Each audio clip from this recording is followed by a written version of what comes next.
Et si la guerre en Ukraine n'était que le début d'un bouleversement beaucoup plus vaste? Depuis le début du conflit, le monde observe une guerre qui semble au départ régionale, centrée sur un affrontement entre la Russie et l'Ukraine. Pourtant, au fil des mois, cette crise a progressivement dépassé les frontières ukrainiennes pour devenir l'un des plus grands points de tension internationaux de notre époque. Aujourd'hui, une question inquiète de plus en plus d'experts et de dirigeants: cette guerre peut-elle s'étendre et provoquer une confrontation mondiale? Car ce conflit ne concerne plus seulement deux pays. Derrière les combats visibles se cachent des intérêts stratégiques immenses, impliquant plusieurs grandes puissances, des alliances militaires, des enjeux énergétiques, des rivalités économiques et un nouvel équilibre mondial en train de se dessiner. Ce qui se joue actuellement dépasse largement le territoire ukrainien. C'est une lutte d'influence, une bataille géopolitique où chaque décision peut avoir des conséquences globales. Depuis plusieurs années déjà, les tensions entre la Russie et les puissances occidentales augmentaient progressivement. Mais la guerre en Ukraine a accéléré cette confrontation à une vitesse impressionnante. Les sanctions économiques se sont multipliées, les dépenses militaires ont explosé, et les relations diplomatiques se sont fortement dégradées. Chaque camp accuse l'autre d'être responsable de l'escalade, pendant que le reste du monde observe avec inquiétude l'évolution de la situation.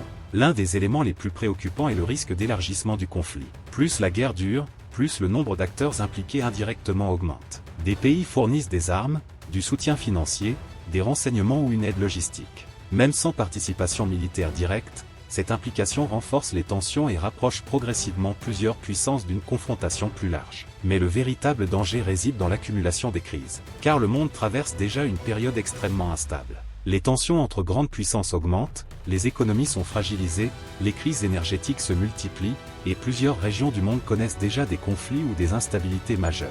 Dans ce contexte, la guerre en Ukraine agit comme un accélérateur de chaos. L'énergie est d'ailleurs devenue l'un des principaux champs de bataille de cette confrontation.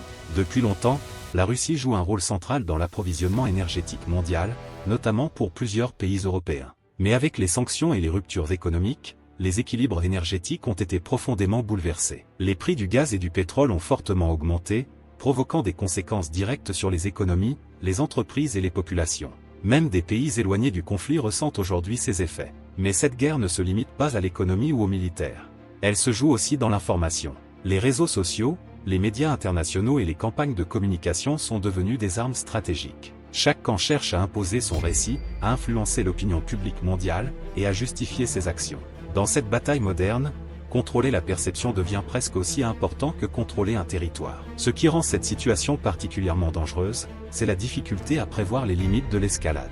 Dans les conflits modernes, les lignes rouges sont souvent floues. Une attaque mal interprétée, un incident militaire imprévu ou une décision politique trop agressive peut rapidement faire monter la tension. Et plus les acteurs impliqués sont nombreux, plus les risques de dérapage augmentent. Certains analystes parlent déjà d'une nouvelle guerre froide, mais d'autres estiment que la situation pourrait devenir encore plus dangereuse. Contrairement au passé, le monde actuel est beaucoup plus interconnecté. Les économies sont liées, les marchés réagissent instantanément, et les conséquences d'un conflit majeur se propagent rapidement à l'échelle mondiale.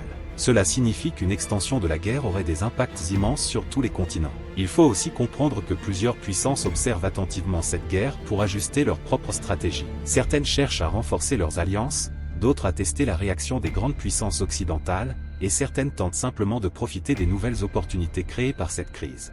Dans ce contexte, chaque mouvement en Ukraine devient un signal géopolitique mondial. Pendant ce temps, les dépenses militaires augmentent partout. Plusieurs pays renforcent leurs armées, modernisent leurs équipements et réévaluent leur doctrine de défense. Cette militarisation progressive du système international alimente encore davantage les inquiétudes. Plus les tensions augmentent, plus les États se préparent à d'éventuels scénarios extrêmes. Mais malgré tous ces risques, aucun acteur majeur ne semble réellement vouloir une guerre mondiale ouverte. Les conséquences seraient catastrophiques pour tout le monde.